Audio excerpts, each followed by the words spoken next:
अस्सलामुअलैकुम वीवर्स, आपके सामने एक पुरानी चारपाई है जिसकी रस्सियाँ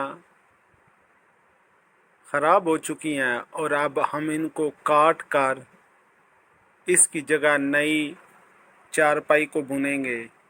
तो सबसे पहले इन रस्सियों को या पट्टियों को हम काटेंगे क्योंकि ये बोसीदा हो चुकी हैं। तो काटने के बाद हम चारपाई को बुनेंगे।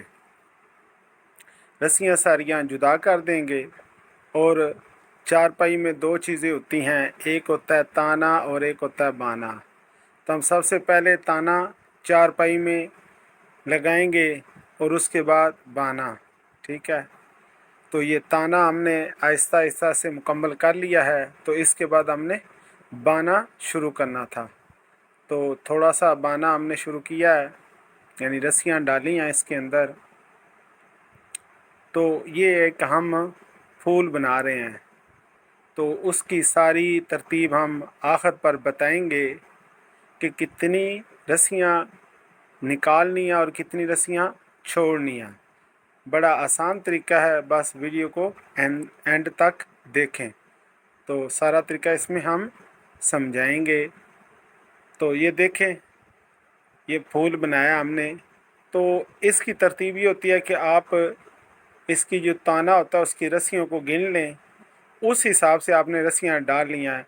मिसाल के हम 13 का, 11 का, 9 का, 7, 5, 3, 2, 1 और इसी तरह 3, 5, 7, 7, 9, 11, 13, ये इसी तरतीब से ये मुकम्मल फूल बनेगा। तो आप ये तरतीब जो मैंने बोली है इसकी तवज्जो से दोबारा सुन लें तो आपको फ़ायदा होगा। तो इसी तरह रस्सियाँ डालते जाना है और ताने की रस्सियों को गिनते जाना है, जो तरतीब मैंने पहले बता दिया।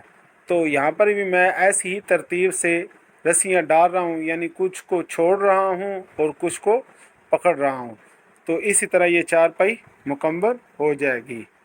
तो वीडियो पसंद आया तो इसको ज़रूर लाइक करें और कमेंट्स में बताएं ताकि हमारी हौसला अफजाई हो और हम इस तरह के और वीडियो हम आपके लिए लेके आए और हमारे चैनल को सब्सक्राइब करें। तो ये चारपाई मुकम्मल हो गया, तो ये इस तरह का फूल बनेगा।